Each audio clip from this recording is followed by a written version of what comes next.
Assalamualaikum warahmatullahi wabarakatuh. Halo, kami dari kelompok 4. Di sini kami akan membuat video presentasi mengenai tugas besar algoritma dan pemrograman. Pada tugas besar kali ini, kami mengambil topik mengenai program stok barang, yang dimana kami membuat namanya menjadi gudang barang. Namun sebelum masuk ke dalam halaman penjelasan tentang latar belakang dan juga tujuan kami memilih topik ini sebagai tugas besar kami, ada baiknya kami memperkenalkan diri terlebih dahulu. Perkenalkan, nama saya Lola Anggita Citra Wilis dengan NIM 1020223000151. Saya Anissa Safitri Ramadhani Rahab dengan NIM 1020223000320. Perkenalkan, saya Kayla Eza Gunawan dengan NIM 1020223004442.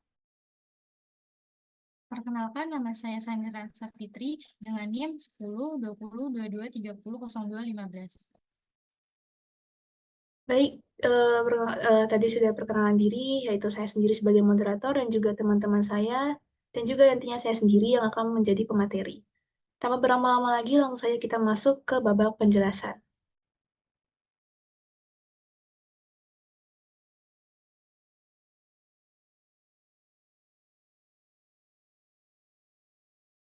Oke, di sini saya akan menjelaskan latar belakang kenapa kita mau mengambil topik atau tema gudang barang.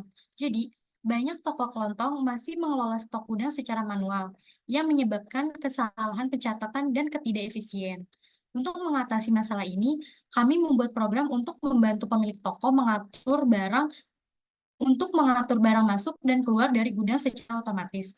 Tujuan program ini adalah untuk meningkatkan efisiensi, mengurangi kesalahan, dan membantu membuat keputusan yang lebih baik.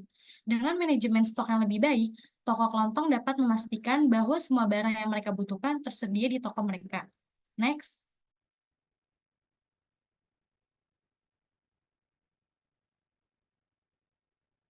Tujuan kami dalam membuat program ini adalah untuk membantu toko kelontong dalam manajemen penyimpanan barang di gudang.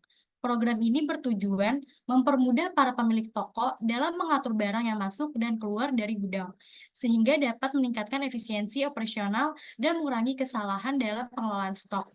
Kami melihat masalah ini sebagai hal yang mendesak karena masih banyak toko kelontong yang mengandalkan cara manual memanage barang mereka. Dengan adanya program ini, diharapkan proses pencatatan stok menjadi lebih akurat, cepat, dan mudah diakses, serta membantu pemilik toko dalam mengambil keputusan yang lebih baik berdasarkan data yang ada. Oke, baik. Mungkin itu aja latar belakang dan tujuan yang bisa kita jelaskan. Selanjutnya, saya kembalikan kepada Lola.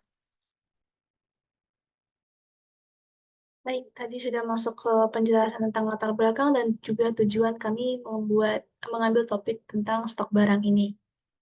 Baik, langsung saja kita masuk ke babak selanjutnya, yaitu run demo visualisasi program kami. Oke, selanjutnya saya akan menjelaskan tentang aplikasinya. Di sini ada bagian tambah barang. Di sini memungkinkan pengguna untuk menambahkan barang baru ke dalam database melalui antarmuka Streamlit, di mana pengguna memasukkan nama barang, jumlah barang, harga barang, dan juga dapat mengunggah gambar barang. Sini kita langsung mencobanya. Nama barangnya adalah pasta gigi. 45. Harga barangnya adalah 17.500. Nah, lalu kita juga akan mengunggah gambar barangnya.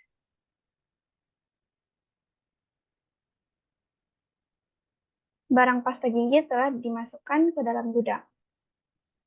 Jadi untuk selanjutnya ada fungsi tampilkan barang. Fungsi tampilkan barang ini fungsinya untuk nampilin daftar barang yang ada di gudang dalam aplikasi Streamlit ini. Jadi untuk menghemat waktu, kami sudah memasukkan beberapa inputan barang seperti minyak, ada gula, ada Indomie, dan deterjen yang lain. Di dalam aplikasi Streamlit ini ada setiap item itu dipisahin dengan garis untuk lebih jelas.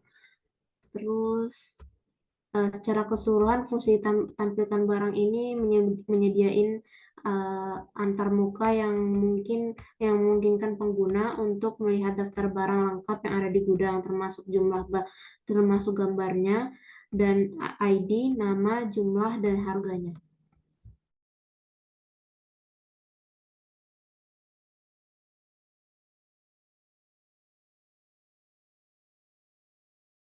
Oke, selanjutnya adalah menu update barang. Di sini, pengguna dimungkinkan untuk memperbarui informasi barang tertentu berdasarkan ID barang yang ingin dicari. Di sini, pengguna dapat mengubah nama barang, jumlah barang, harga barang, dan juga gambarnya. Di sini kita akan memperbarui barang nomor 10, di mana nama barunya adalah odol. Lalu kita juga memasukkan jumlah barang yang terbarunya adalah 130 dengan harga 18.000.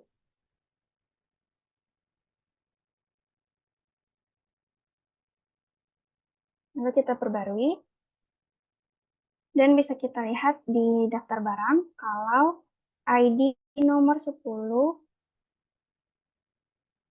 sudah diganti dengan odol. Selanjutnya saya akan menjelaskan tentang menu hapus barang. Di sini pengguna dimungkinkan untuk menghapus barang dari database berdasarkan ID barang yang diinput. Setelah tombol hapus ini ditekan, barang tersebut akan dihapus dari database. Kita akan menghapus ID nomor 10. Di sini sudah berhasil, lalu kita lihat lagi di daftar barang, apakah sudah terhapus atau belum. Di sini bisa dilihat bahwa ID 10 sudah terhapus ya. Oke, di sini saya akan menjelaskan cari barang atau search. Jadi ini tuh untuk mencari dan menampilkan barang berdasarkan ID dari database. Tadi kan kita udah bikin tuh, nambahin atau nggak memperbarui barangnya. Kan ada ID-nya kan. Nah, jadi di sini tuh kita masukin ID-nya misalkan 9. Cari barang, nanti akan muncul. Jadi 9 tuh gambarnya apa, nama barangnya apa, jumlah barangnya ada berapa, harga barangnya berapa. Tapi kalau misalkan kita masukin ID-nya nggak ada yang tadi kita tambahin barang dari sebelumnya, misalkan kita masukin ID-nya sekarang 1000. Oke. Nggak ada karena ini kita nggak ada nginput atau masukin barang dengan ID 1000. Oke, mungkin segitu aja penjelasan search dari saya. Nah, baik. Selanjutnya itu adalah fungsi filter barang. Pada fungsi ini memungkinkan kita untuk menyaring data-data barang yang ada di gudang berdasarkan harga. Di mana pertama, pengguna akan melihat judul filter barang di halaman aplikasi. Lalu ada menu drop down yang di dalamnya itu ada dua pilihan filterisasi. Yang pertama boleh ditekan ya. Yang pertama itu ada harga barang lebih dari dan juga harga barang kurang dari. Lalu di bawahnya itu ada box kotak input yang dimana nanti pengguna bisa memasukkan nominal angka harga yang diinginkan sebagai parameter dari filterisasi tersebut. Lalu nanti di bawahnya setelah diinput, pengguna bisa menekan tombol filter barang untuk melihat hasilnya. Boleh dicontohkan terlebih dahulu. Misal kita pilih harga barang lebih dari. Lalu untuk nominal harga kita pilih 50.000. Lalu tekan filter barang. Dan yang muncul itu adalah ada gambar dari barang tersebut, lalu muncul ID barangnya itu apa aja. Seperti di sini karena dia lebih dari 50.000, dan kebetulan barang yang ada di database itu hanya ada beras, maka yang muncul hanya ID barang dari beras, namanya, jumlah barang, dan juga harga barangnya. Boleh coba untuk filterisasi harga barang kurang dari 50.000, nggak apa 50.000 aja. Lalu kita filter barang. Tanya, ini adalah hasil output yang keluar, ada ID barang kedua, ID barang 3, 4, dan seterusnya dengan nama barangnya masing-masing, stoknya, dan juga harganya. Karena di sini kita patokan dengan harga, jadi ID barang itu bisa acak. Di filterisasi ini, menghubungkan aplikasi ke database lalu mengeksekusi perintah untuk mengambil data barang sesuai dengan filter harga yang dipilih. Jika ada barang yang sesuai, maka aplikasi akan menampilkan daftar barang lengkap dengan ID, nama, jumlah, harga, dan bahkan gambar barang tersebut. Jika tidak ada, contoh misalnya kita bikin parameternya jadi, ini pilihannya coba harga barang lebih dari, lalu parameternya 100.000.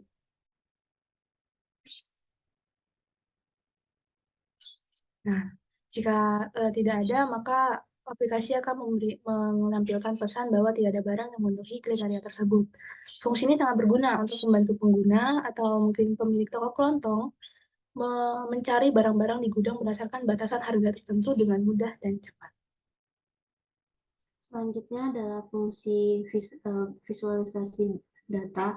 Fungsi ini biasanya digunakan untuk membuat visualisasi data dalam bentuk diagram batang yang menunjukin untuk kasus yang ini adalah jumlah barang dan nama barang. Jadi dalam visualisasi data ini ukuran dari bar chartnya adalah 10 kali 5 inci dengan warna sky blue dan label sumbu X-nya adalah nama barang dan label sumbu Y-nya adalah jumlah barang. Kemudian untuk label sumbu X itu diputar sebesar 45 derajat agar lebih mudah dibaca. Untuk judul plot yang ditambahkan adalah jumlah barang di gudang. Selanjutnya, untuk fungsi dari visualisasi data ini sebenarnya untuk menyediakan tampilan antarmuka untuk pengguna agar lebih mudah melihat visualisasi data stok barang di gudang dalam bentuk diagram batang. Data yang diambil bisa beragam. Kalau dalam contoh yang kami buat yaitu nama barang dan jumlah barang. Baik, mungkin sekian saja presentasi dari kelompok saya, dari kelompok 4. Mohon maaf bila ada kesalahan kata maupun kesalahan dalam penyampaian materi kami. Kami akhiri saja. Wabillahi taufiq wal hidayah. Wassalamualaikum warahmatullahi wabarakatuh.